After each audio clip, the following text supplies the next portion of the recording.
દલિત સમાજને કોઈ વસ્તુ દેવાનું નહીં. કેમ કે એના માટે તમે હજી આપણે માતાજીમાં અને પિતાજીમાંથી બહાર નથી નીકળ્યા ત્યાં લગન આ બધું બનવાના છે. આ શીતળા રહી માતાજી નહોતી, શીતળા એક રોગ હતો. આ તો પછી આ હિન્દુ ધર્મનું લાકડું ઘાલીને આવડા લોકોએ કમાવા માટે તેને શીતળાને બેહાડી દીધી. હવે કોરોના માતાજીને મંદિરે બની ગયા છે, ન્યાય પૈકી લગવા જાવ શું કરશો તમે કયો? હા, શીતળા માને આપણે શું લેવા દેવા? શીતળાને જવા દો ને. શીતળા કોઈ દેવી નહોતી, શીતળા એક રોગ હતી. મંદિરે જવું શું કામ જોઈએ એમ કહું? આ ઓલ ગુજરાતના જેટલા ભુવા ધૂણે ને એનું એજ્યુકેશન જોઈ લીજો. ભણેલો જ નહીં હોય. વિશ્વાસ જેની અંદર છે એ અંધશ્રદ્ધાનું કેન્દ્ર છે. અંધશ્રદ્ધા પેદા કરવાનું મહાન કારખાનું હોય તો વિશ્વાસ. કયા ગામથી બોલો છો? લીંબડિયાથી. લીંબડિયાથી. આ તમારા ગામનો કઈક બનાવ હતો? શું બનાવ હતો? ઈ બનાવ એવો હતો, આથી શીતળા ખતમ ગઈ ને તો ત્યારે બૈરા ગયા છે મંદિરે. હા, તો ત્યારે બૈરા ને કઈક બોલવાનું થયું હશે. એટલે શેના મંદિરે ગયા? શીતળામાં. હા, તો પછી એટ્રોસિટી કેસ કરવામાં આવ્યો હતો. તો જે બેન ની ધરપકડ થઈ ને તો આ લોકો ગામના લોકોએ મીટિંગ કરી પ્રમ દિવસે રાત્રે કે દલિત સમાજને કોઈ વસ્તુ દેવાનું નહીં. બરોબર. ત્યાં સુધી બેનને ના છોડે ત્યાં સુધી કઈ પણ વસ્તુ ગામમાંથી દેવાનું નહીં. બરાબર. તમે શું સામાજિક કાર્યકર છો કે શું છો કે હું? નહીં, હું સામાજિક કાર્યકર્તા તો નથી. બરાબર છે. આ તમારો નંબર નાખ્યો એટલે?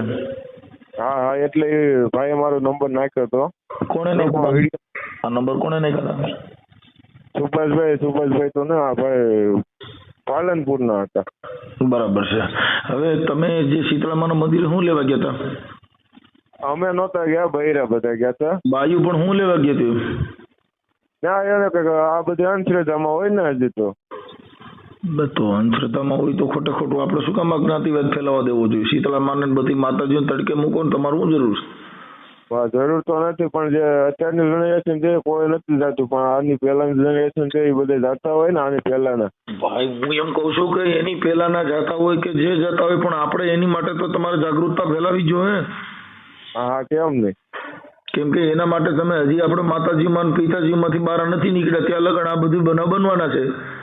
હા, આ શીતળા રહી માતાજી નહોતી, શીતળા એક રોગ હતો. આ તો પછી આ હિન્દુ ધર્મનું લાકડું ઘાલીને આવડા લોકોએ કમાવા માટે તેને શીતળાને બેહાડી દીધી. હવે કોરોના માતાજીને મંદિરે બની ગયા છે, ન્યાય પૈકી લગવા જાવ શું કરશો તમે કયો? હા, બરોબર છે. ક્યાંથી બોલી રહ્યા? તમે ક્યાંથી બોલી રહ્યા જાણી શકું? હા, હું રામોદથી મનસુખભાઈ ગોવિંદભાઈ રાઠોડ બોલું છું. હા, બોલો. હા, એટલે આ બધી વસ્તુમાંથી નીકળી જવાનું. અને બાયુને કહી દો એમાં ન જવાનું હોય. આપણે આમાંથી નીકળી જાઓ. આપણે બધે આ બધે કરવામાં તમારો કોઈ ઉધાર નથી. અમે અત્યારે ભાદરવી ગઈ, અમને ખબર જ નથી કે આ ક્યાં હું પિતૃ છે ને કેનો પિતૃ છે. અમે ઓળખતા જ નથી કોઈ. આ જીવતાને જાણ્યા નહીં મુવા પછી મોકાને એને ભાઈ ગોલણ ગાડા ફરે, એને કાંઈ લેવા દેવા નથી. બરોબર. આપણા હિન્દુ ધર્મમાં નામના ડીંડો કે ઉભા કર્યા કરશો ને એટલે તમે ચાલુ રહે. કેમ કે આ એક છે ને એક માણસને અંધશ્રદ્ધામાં ફસાવીને કમાવાનો ધંધો છે. હા, શીતળામાને આપણે શું લેવા દેવા? શીતળાને જવા દો ને. શીતળા કોઈ દેવી નહોતી, શીતળા એક રોગ હતી. હા, એ તો સામું છે ને. હા, એ ઓલા અંડર જે ડોક્ટર છે ને એને રસી કાઢી અને એ રસીના ઇન્જેક્શન માર્યા, એમાંથી આ શીતળાનો રોગ નાબૂદ થઈ ગયો. અને આ શીતળાનું મંદિર કરીને આવડે એને કમાવાનો ધંધો ચાલુ કરી દીધો. હા, એટલે એ બધા વસ્તુમાંથી આપણે નીકળી જવાનું. અને જે ઓલું કરે ને આપણે તો એટ્રોસિટી બસ સીધી આ કરીને આ ઓલું કર્યું, પણ એનાથી કોઈ આપણો વધુ ઉદ્ધાર શું છે? શીતળાના મંદિરે જવું શું કામ જોઈએ એમ કહું? મેં કાલે એમ તો જિગ્નેશ સર નો ફોન આવ્યો હતો. કાલે મેવાણી સાહેબ હારે મેં વાત કરી. એ સાહેબે ઘણું બધું સમજાવ્યું એમ તો. હા, આપણે મંદિરે જવાની જરૂર નથી. મંદિરે જાઓ તેની દિશા હતા. હા, અને મંદિરે જઈને એને મારે ને એ જ સારી વાત છે. કેમ કે નકરા સુધરશે નહીં. આ નતાજી તમને કહું, આ તો ઓલા લોકો તમને સ્વીકારતા નથી. નકર સ્વીકારતા હોય તો તમે આ છોડીને ન્યાય કણ મંડે તાલ્યું પાડવા લ્યો. હા, આ દિશા અટાણા આ છે. આ તો તમને સ્વીકારતા નથી કોઈ, એટલે સ્વીકારતા નથી એટલે આમાં ભેગા પડ્યા છો. નકર જો સ્વીકારતા હોય ને તો તમે આને છોડીને અટાણે બીજે માં તાલ્યું વગાડતા હોય. જેમ અત્યારે આ રાજકારણ ની અંદર છે એમ કોઈ હોગ્રામ ગાંઠિયા ચા પાઈ એની વાહ કરે ને.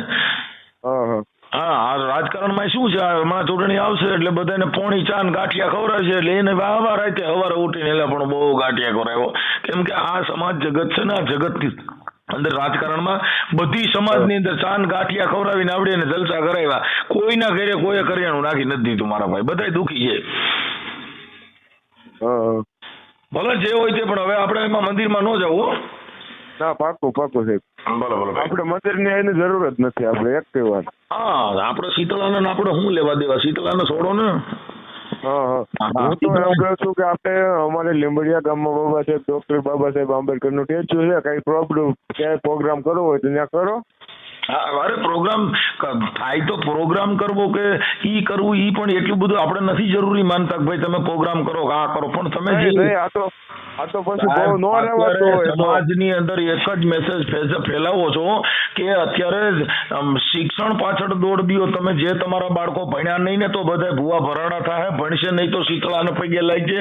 જેનામાં તમને કહું શિક્ષણનું જ્ઞાન નથી, ઈ અંધશ્રદ્ધાનો જેનામાં વાસો આવે. કેમ કે જ્ઞાન ક્યાં, જ્ઞાન એટલે શિક્ષણ.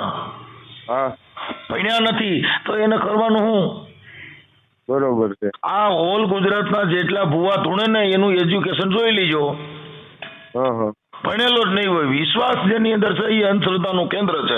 અંધશ્રદ્ધા પેદા કરવાનું મહાન કારખાનું હોય તો વિશ્વાસ. પાકું. જેને કામ કરવું છે તો કામે ક્યાં ના કહી છે. જેને કઈક સમાજ માટે કરવું હોય તો એને અનુસરવું જોઈએ. બરોબર. હા જેને કઈ કામ જ કરવું છે તેને કામે કોઈ ના પડી છે કે કરતો નહીં એમ. પણ આપણે કામ કરવું નથી, આપણે ભરોસો રાખવો છે. ફલાણા ભાઈ કીધું કાર્યક્રમનો વિશ્વ રાજ્ય તારું આ થઈ જાય તો ઈવડો ઈ જ ત્યાં બેઠો બેઠો દાણા જોઈ છે ને બધીની ગાડીઓ ખાય છે, ઈવડો ઈ જ નો કરોડપતિ બની જાય. શીતળામાંની કુલર સડાવે જો ટોલા નો પડતા જ અટાણી એવા શેમ્પુ આવી ગયા, ટોલા લીખવું, વાળ મોવાળા વધારવા ઘટાડવા બધું એમાં થઈ શકે સાહેબ.